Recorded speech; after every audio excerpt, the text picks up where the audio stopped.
Good morning all of you. हम ये BA final year की जो पॉलिटिकल साइंस की बुक है पाश्चात्य राजनीतिक विचारक, इसमें हम प्लेटो पढ़ रहे थे और प्लेटो के भाग 4 हम पढ़ चुके हैं। आज हम प्लेटो का जो शिक्षा का सिद्धांत है इसके बारे में पढ़ेंगे। प्लेटो का जो शिक्षा का सिद्धांत है या शिक्षा के संबंध में प्लेटो है, इसके क्या विचार है। बारकर एक विचारक है, बारकर। इस बारकर ने कहा है कि प्लेटो की जो शिक्षा प्रणाली है, प्लेटो की शिक्षा प्रणाली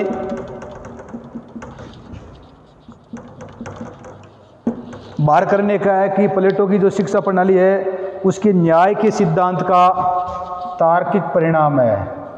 न्याय के सिद्धांत का तार्किक परिणाम है।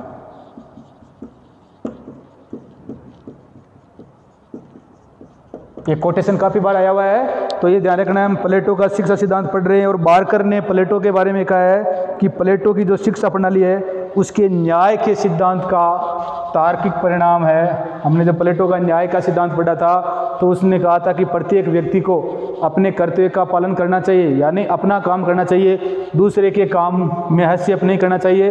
तो इन्होंने बारकर ने कहा है कि प्लेटो की जो शिक्षा प्रणाली है उसके न्याय का सिद्धांत है, उसी का तार्किक परिणाम है। रूसो ने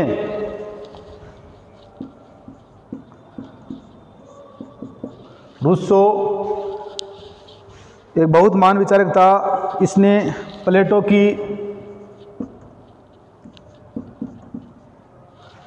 रूसो ने प्लेटो की द रिपब्लिक, जो बहुत ही महत्वपूर्ण पुस्तक है, प्लेटो को द रिपब्लिक जो पुस्तक है इसी के कारण जाना जाता है। और इस द रिपब्लिक को शिक्षा पर लिखा गया, एजुकेशन पर लिखा गया सर्वश्रेष्ठ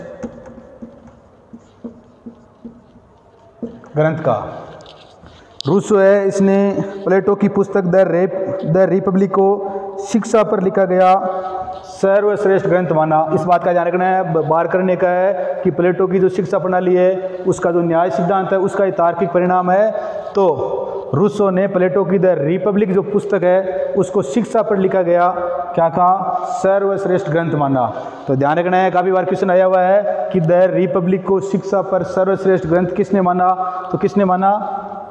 रूसो ने।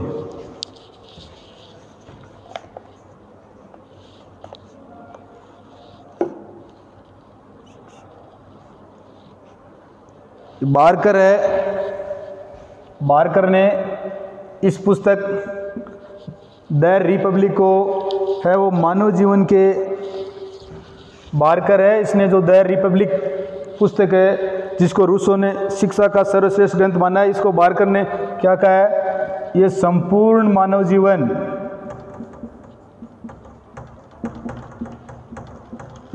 ये इनकी द रिपब्लिक पुस्तक है। बारकर ने कहा कि संपूर्ण मानव जीवन के दर्शन का विवेचन करता है।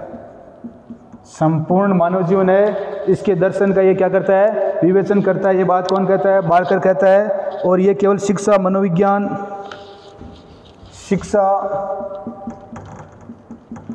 मनोविज्ञान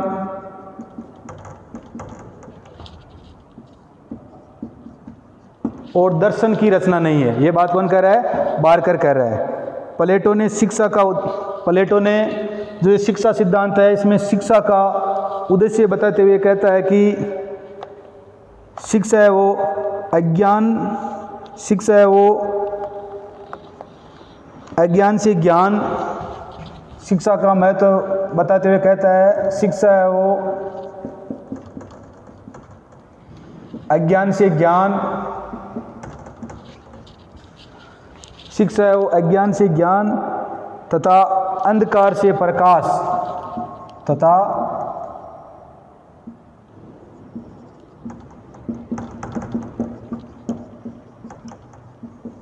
शिक्षा है वो अज्ञान से ज्ञान तथा अंधकार से प्रकाश की ओर जो यात्रा है वही क्या है, शिक्षा है। इस बात का ध्यान रखना है। प्लेटो ने शिक्षा के बारे में कहा है शिक्षा है जो अज्ञान है, मनुष्य की अज्ञानता को दूर करता है मतलब जो अज्ञानता है, इसे मनुष्य ज्ञान प्राप्त करके जो अपना अज्ञानता है इसको मिटाता है तथा अंधकार से प्रकाश की जो यात्रा है यही क्या है, शिक्षा है। तो प्लेटो के अनुसार शिक्षा का मतलब यही है, मनुष्य है, मनुष्य के द्वारा ज्ञान प्राप्त करना, मनुष्य के द्वारा अंधकार है इसको जीतकर प्रकाश को प्राप्त करना, यही क्या है, शिक्षा है। ये बात कौन कह रहा है, प्लेटो कह रहा है। अब शिक्षा के चरण,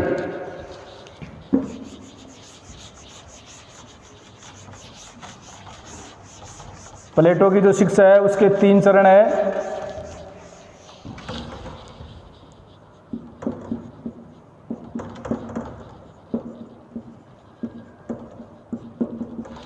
प्लेटो की शिक्षा के चरण, इसमें प्राथमिक शिक्षा है,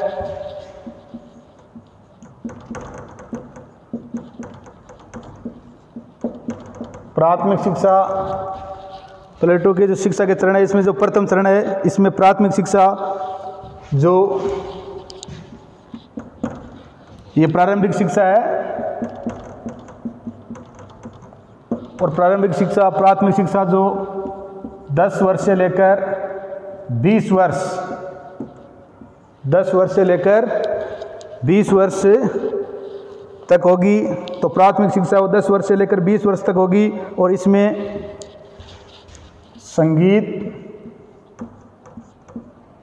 व व्यायाम की शिक्षा दी जाएगी। तो प्लेटो की शिक्षा का जो प्रथम चरण है वो 10 वर्ष की उम्र से लेकर 20 वर्ष तक, 10 वर्ष तक चलेगा, और इसमें किस प्रकार की शिक्षा दी जाएगी, संगीत और व्यायाम की शिक्षा दी जाएगी। और ये जो क्या है, शिक्षा का प्राथमिक चरण है, प्रारंभिक चरण है, शुरुआती चरण है, इसमें सबको ये शिक्षा है वो अनिवार्य रूप से दी जाएगी, किसकी, संगीत और व्यायाम की।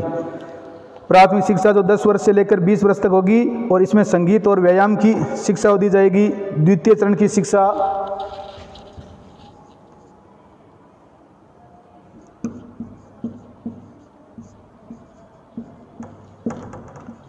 द्वितीय चरण की जो शिक्षा है ये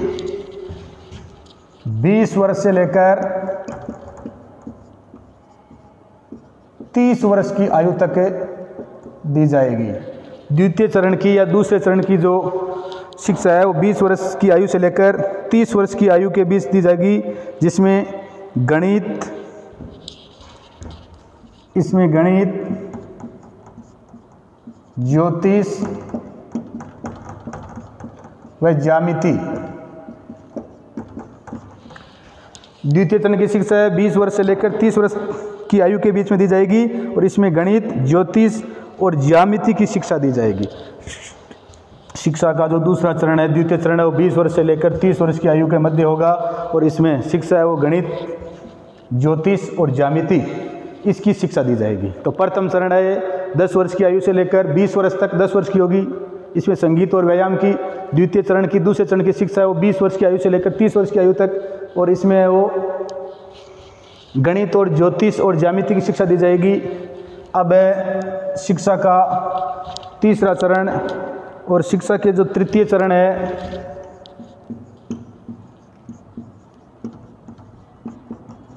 शिक्षा का जो तृतीय चरण है इसमें वो शिक्षा है वो 30 से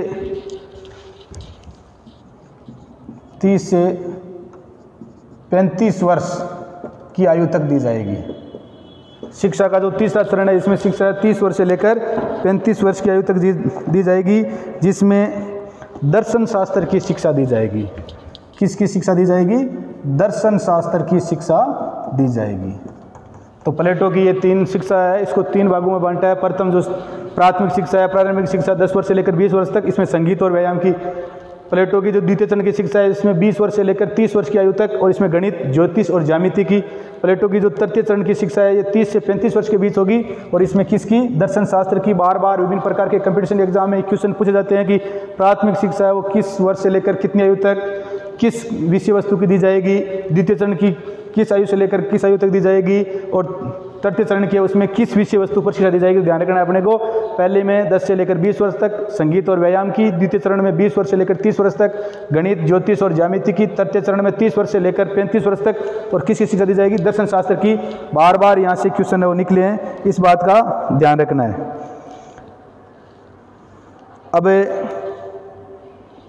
प्लेटो ने इसमें कार्य का विभाजन भी कर दिया है। कार्य का विभाजन, क्योंकि प्लेटो ने बताया था कि प्रत्येक व्यक्ति की आत्मा में तीन गुण पाए जाते हैं, साहस, विवेक और तृष्णा। तो इसके अनुसार ही व्यक्ति क्या करता है, कर्तव्य करता है, करना चाहिए। तो कार्य का विभाजन या विशेषीकरण कर दिया। इन्होंने कहा है कि जो शिक्षा के प्रथम चरण में असफल होगा उससे उत्पादन का, जो शिक्षा के प्रथम चरण में, यहाँ पर इस चरण में जो असफल होगा, इस चरण में जो असफल होगा उसको उत्पादन का कार्य सौंपा जाएगा। इस बात का ध्यान रखना है। तो जो प्रारंभिक शिक्षा है वो सबको दी जाएगी, 10 वर्ष से 20 वर्ष की आयु के मध्य दी जाएगी, संगीत और व्यायाम की दी जाएगी। और अगर इस जो प्रारंभिक स्तर की या प्राथमिक शिक्षा है इसमें अगर कोई असफल होता है तो उसको उत्पादन का कार्य सौंपा जाएगा, वो उत्पादन वर्ग में जाएगा। जैसे कृषि है, पशुपालन है, कोई व्यापार वाणिज्य की क्रिया है, इसमें वो जाएगा। इस बात का ध्यान रखना है। और जो शिक्षा के द्वितीय चरण, यहाँ जो कोई है असफल होगा विद्यार्थी, शिक्षा के द्वितीय चरण में जो विद्यार्थी असफल होगा, शिक्षा का द्वितीय चरण वो 20 वर्ष से लेकर 30 वर्ष की आयु के मध्य होगा। इसमें गणित, ज्योतिष और ज्यामिति की शिक्षा दी जाएगी। और जो यहाँ पर असफल हो गया वो कहाँ जाएगा, वो सैनिक वर्ग में जाएगा। ये उत्पादन वर्ग में या उत्पादक वर्ग में जाएगा, तो ये किस में जाएगा, सैनिक वर्ग में जाएगा। इस बात का ध्यान रखना है। जो शिक्षा के सभी चरण में सफल होगा वह दार्शनिक राजा होगा। जो शिक्षा के सभी चरण में अगर यहाँ पर भी ये सफल हो गया तो वो क्या हो गया, वो दार्शनिक राजा होगा।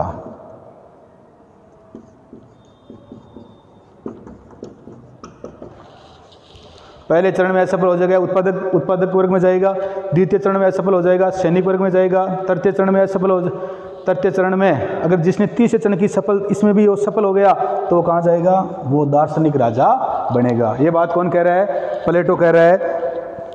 35 वर्षों की शिक्षा के बाद 15 वर्ष का प्रशिक्षण है वो दार्शनिक राजा को दिया जाएगा। और यहाँ पर अगर सफल हो गया तो उसको 15 वर्ष का क्या दिया जाएगा, 15 वर्ष का प्रशिक्षण दिया जाएगा। 15 वर्ष का प्रशिक्षण किसका, दार्शनिक राजा का। 15 वर्ष का अलग से, अगर कोई तृतीय चरण की शिक्षा में सफल हो गया तो उसको क्या दिया जाएगा, अलग से 15 वर्ष का प्रशिक्षण दिया जाएगा। शिक्षा के द्वारा सभी के कार्यों का विभाजन होगा। और शिक्षा के द्वारा इसने क्या कर दिया है, सभी के कार्यों का विभाजन कर दिया है। ये उत्पादन वर्ग है, ये सैनिक वर्ग है, ये दार्शनिक वर्ग है, तो इसे वर्ग कर दिया है। और राजा वही बनेगा जो 35 वर्ष के बाद में उसको 15 वर्ष तक दार्शनिक राजा का प्रशिक्षण दिया जाएगा और उसी में सफल होने पर उसे क्या बनाया जाएगा, राजा बनाया जाएगा। तो शिक्षा के द्वारा सभी के कार्यों का विभाजन कर दिया इसने, जिसमें सभी को अपने कार्यों में विशेषज्ञ होंगे और जिसमें समूचे समाज का भला होगा। इसमें सभी अपने कार्य में, अगर ये है तो ये उत्पादक वर्ग में, ये सैनिक वर्ग में, दार्शनिक वर्ग में सभी क्या होंगे, तो ये राजकाज के कार्य में तो सभी है वो क्या होंगे, अपने कार्य में दक्ष होंगे, तो समाज का क्या होगा, भला होगा। क्योंकि इन्होंने कहा कि प्रत्येक व्यक्ति की आत्मा में 3 ही प्रकार के गुण पाए जाते हैं और इसी के अनुसार व्यक्ति क्या करेगा, कार्य करेगा। ये एक शिक्षा के बारे में महत्वपूर्ण बात इन्होंने बताई है। प्लेटो के राज्य को मूलतः एक विश्वविद्यालय कहा गया है जो शिक्षा प्रदान करने की संस्था है। और प्लेटो के राज्य को क्या कहा गया है, प्लेटो के राज्य को क्या कहा गया है, विश्वविद्यालय कहा गया है। क्या कहा गया है, विश्वविद्यालय मतलब यूनिवर्सिटी कहा गया है। हमने जो हमारा पहला वाला वीडियो पढ़ा था उसमें आपको मैंने बताया था जो एकेडमी थी, एकेडमी बताया था जो एकेडमी थी, और ये एकेडमी है इसे ये प्लेटो ने इसको स्थापित की थी, प्लेटो द्वारा स्थापित विद्यालय था। और इसे क्या प्राप्त है, यूरोप महाद्वीप का प्रथम विश्वविद्यालय होने का इसको क्या है, गौरव प्राप्त है। तो एकेडमी है, ये पिछले जो वीडियो बनाई गई उसमें बताया गया है। तो राज्य है, प्लेटो का राज्य है, वो एक प्रकार का क्या माना गया, उसे विश्वविद्यालय माना गया है कि प्लेटो का राज्य एक विश्वविद्यालय है जो शिक्षा प्रदान करने की, इसका राज्य क्या है, शिक्षा। विश्वविद्यालय से इसलिए माना गया है क्योंकि प्लेटो का राज्य है वो क्या है, शिक्षा प्राप्त करने की संस्था है। प्लेटो का जो राज्य है उसको विश्वविद्यालय इसलिए माना गया है क्योंकि प्लेटो का जो राज्य है वो क्या है, शिक्षा प्राप्त करने वाली या ज्ञान प्राप्त करने वाली संस्था है। इसने शिक्षा के 3 चरण बताए हैं। जो इस चरण में असफल होगा, इतने जो समय की शिक्षा बताई गई है, और जो इस वर्ग में सफल होगा वो ये बन जाएगा। तो ये है प्लेटो की शिक्षा का और कार्य विभाजन का सिद्धांत है, इनका हमारे को ध्यान रखना है। आगे वाले जो क्लास होगी उसमें हम प्लेटो के जो साम्यवाद संबंधी विचार है उसके बारे में पढ़ेंगे। धन्यवाद। जय हिंद, जय भारत। वीडियो को लाइक, शेयर व सब्सक्राइब करते रहो।